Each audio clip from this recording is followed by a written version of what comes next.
it's Lee from ColouringQueen.net, and today I've got the Magical Thinking, the Peaceful Fantasy colouring book. You can see it's pretty well the same size as Joanna Basford's Christmas colouring book. Little couple of millimeters bigger, but that's about it really. It's got a glossy cover on it. Mine has some slight discoloration because it's been in storage. If you thought that I didn't have any more colouring books, you are sadly mistaken. I've pulled out several boxes today, still full of colouring books that I have yet to review. So we have got fold-out flaps either side, and inside we've got these little page of stickers. There's a die cut around them so you can colour them in and pop them out. Look at that little bunny, that's gorgeous. So I haven't played with those obviously, but they're there to play with. And we've got some coloured printing at the start.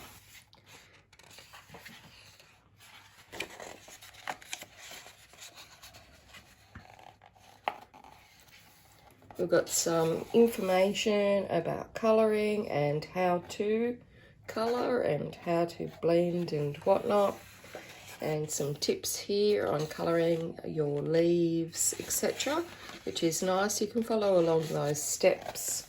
And we've got some practice ones as well, which is lovely. And then we get into the actual colouring book.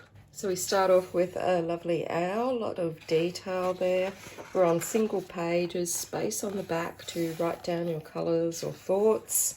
And beautiful paper. It's a medium paper, maybe on the lighter end, and very smooth and white. Now because they're single-sided images, you could use your markers with them, but the paper is not like photocopy thin, but it's certainly not hugely thick. It probably is a medium quality with a light medium, and quite smooth and white. Now this book is quite stiff because I haven't opened it before, so it does need a good spine crack. And all our images there are single-sided, so a lot of detail. So if you like fiddly bits, you might like this. But then, you know, some don't have quite as much, so a bit of variety. They've been nicely positioned on the page, sort of avoiding the ditch for the most part. But as soon as I say that, you know, this one is a bit close to the ditch, but you can still colour in it. You can still get your pencil in there. So lots of different types of things. We've got teapots, we've got nature, we've got animals, we've got mandalas. There's a mixed bag here. Some lovely birds. And this is lovely, the heart shape. And we've also got spaces over here where you can practice and work out colour combos, or just, you know, if you feel like doing something itty-bitty. We've got the hand there with all the detail inside it. And you don't have to colour these in solid colours. You can blend them all and do all the fancy pants things that you might want, or as little as you might want. It's a great thing about colouring books. You just do whatever you fancy. No rules.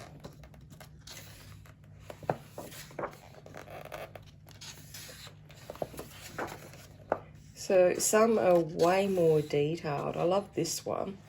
It's really lovely.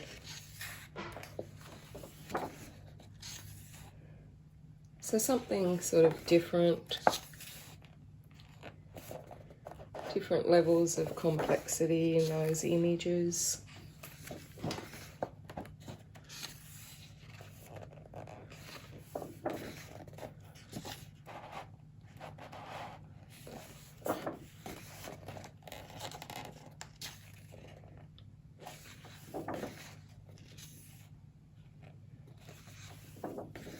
Gosh, this peacock really is very detailed.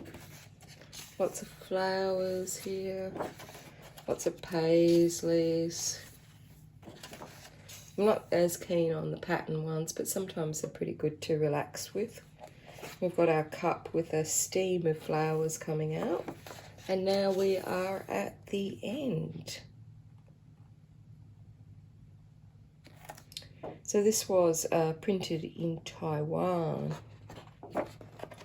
And they have another book out called The Fantastic Dreamland. So fold out flap at the back, bit of detail about the artist, and some inspirational images there of how you could colour this lovely book. So that is it for me. Until next time, stay safe and happy colouring.